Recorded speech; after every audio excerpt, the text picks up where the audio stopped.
Cuando tenía como 12 años, mi mamá apenas me empezaba a tener la confianza suficiente para dejarme solo en la casa, así que sí, a fuerza tenía que tener unos 12. Nosotros vivimos en un pueblito bien tranquilo y que, por lo general, es bien seguro. Ya te imaginas, calles solas, jardines bien amplios, vecinos que son bien gente bien, y un centro bien pintoresco con un montón de locales y restaurantes.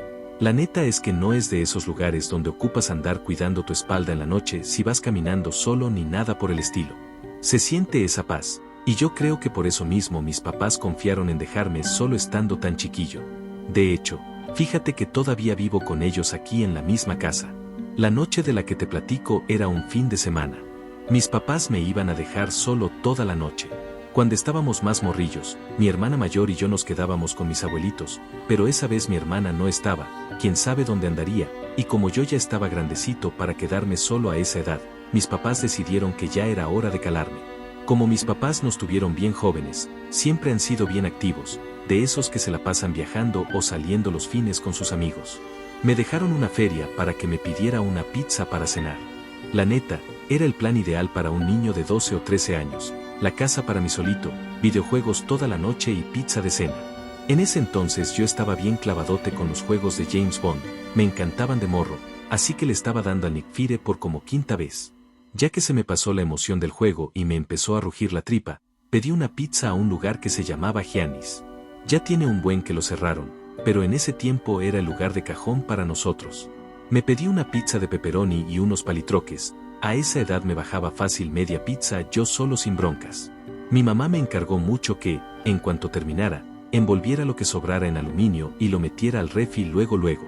Me puse a jugar otro ratito en lo que llegaba el pedido, y en cuanto sonó el timbre, bajé hecho la raya con el billete de 200 que me habían dejado.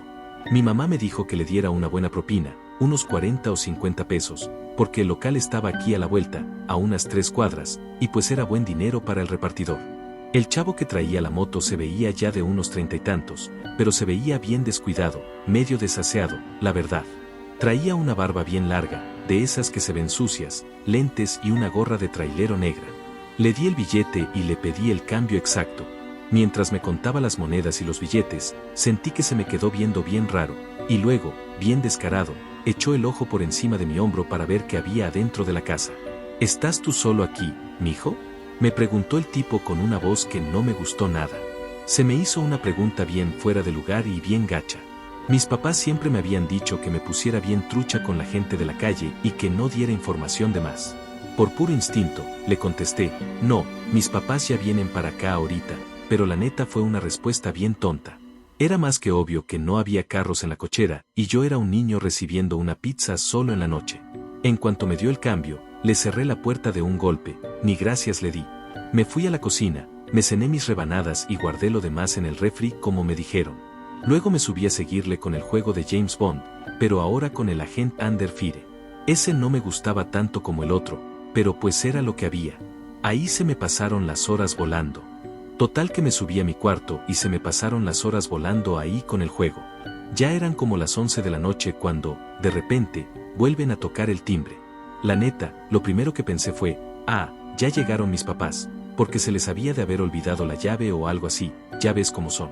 Así que bajé las escaleras hecho la mocha, casi volando, y desde adentro de la casa grité bien fuerte, ¿mamá? ¿Papá? Pero fíjate que no me contestó ninguno de ellos. En lugar de eso, oí una voz de un hombre que yo no conocía, una voz que se oía medio mofofona, y me dice, oye, ayúdame, por favor, necesito usar el teléfono. Ay, no sabes qué feo sentí. Me quedé tieso.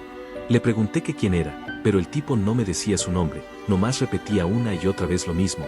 Ándale, por favor, solo necesito hacer una llamada rápida, déjame pasar. Yo no soy tonto, y menos con lo que ya me habían advertido mis papás, así que ni de chiste le iba a abrir la puerta a un extraño a esa hora. Decidí que lo mejor era ignorarlo, no decirle nada más y regresarme a mi cuarto. Sabía perfectamente que si ponía un dedo en esa cerradura, iba a ser el error más grande de toda mi vida. Iba subiendo los escalones, tratando de no hacer ruido, cuando de repente el tipo empezó a golpear la madera de la puerta con una fuerza, pero con ganas. Y me gritaba, oye, espérame, necesito tu ayuda. Lo peor de todo es que el diseño de la puerta de mi casa tiene un cristalito arriba, un tragaluz, y el tipo se alcanzó a asomar por ahí. Me vio.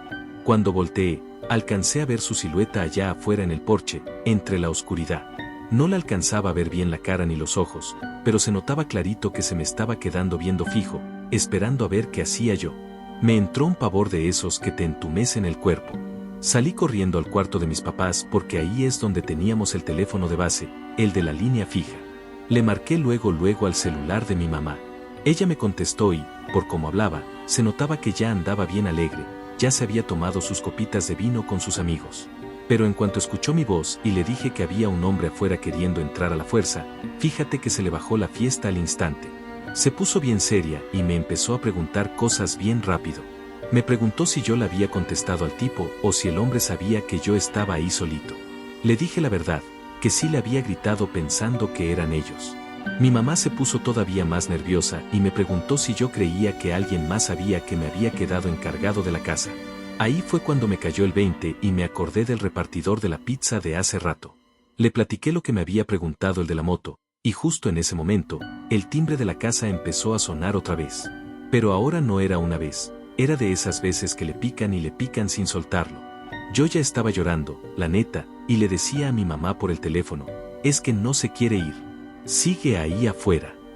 Mi mamá me dijo que me quedara bien encerrado en su cuarto con el seguro puesto y que no me moviera por nada del mundo. Me explicó que ellos ya le estaban marcando a la policía desde otro celular, me tenía a mí en una línea mientras con el teléfono de mi papá pedían la patrulla. Se tuvieron que salir del restaurante donde estaban porque, con el ruido de la música y la gente, casi no nos entendíamos, y ocupaban estar bien atentos a lo que yo les decía. Como ya era primavera y aquí en el Bajío empieza a hacer un calorón de esos que no te dejan ni dormir, teníamos un par de ventanas de la planta baja un poquito abiertas, nomás para que circulara el aire. De repente, mientras estaba hablando con mi mamá, escuché un ruido que me puso los pelos de punta. Se oyó clarito como abrían el cancel del pasillo de servicio, ese que da al patio de atrás. Se oyó que lo abrieron con mucho cuidado, bien despacito, como si el que estuviera afuera supiera exactamente cómo moverlo para que no rechinara. Le dije a mi mamá, oye, creo que ya se metieron al patio, y ella nomás me decía que guardara silencio absoluto, que no fuera a prender ni una luz y que no me asomara para nada. ¿Y si se mete por el ventanal de la sala, mamá? Le pregunté susurrando, porque ya sentía que el tipo estaba a 2 pasos de mí. Ella solo me decía que ya me callara, que me quedara bien tranquilo y que esperara, que la patrulla ya venía volando para la casa. Me seguía hablando por el cel, dándome el reporte de por dónde venían los oficiales y pidiéndome que no colgara por nada. Apenas me estaba tratando de calmar un poco cuando, de repente, escuché lo que más me daba miedo, unos pasos pesados, pero que intentaban ser discretos, ya adentro de la casa. Alguien ya andaba caminando ahí abajo, por el área de la cocina. Se lo dije a mi mamá llorando, ya no podía aguantarme el miedo, y escuché como ella le gritaba a la policía por la otra línea que se apuraran, que el intruso ya estaba adentro con su hijo. Mete debajo de la cama, mijo. Ahorita mismo. Me gritó mi mamá por el teléfono. Fíjate que a mis 12 años, ese fue el momento más aterrador que he pasado en toda mi vida. Me metí como pude debajo de la base de la cama, bien pegado a la pared. Lo único que me hacía sentir un poquito seguro era el segurito ese de plástico de la puerta del cuarto de mis papás, que tú sabes que no aguanta nada, pero en ese momento era mi única defensa. Oí perfectamente como el tipo empezó a subir las escaleras. Se oía cada crujido de los escalones. Primero se metió al cuarto de mi hermana, luego al mío, como si estuviera revisando cuarto por cuarto para encontrarme. Mi mamá me decía por el cel que la policía ya estaba entrando a la casa, que no me fuera a mover aunque escuchara ruidos fuertes. Los pasos llegaron hasta fuera de la puerta de mis papás. Sentí que se me paraba el corazón cuando vi que la perilla se empezó a mover. El tipo intentó girarla varias veces, pero como tenía el seguro, pues no pudo entrar.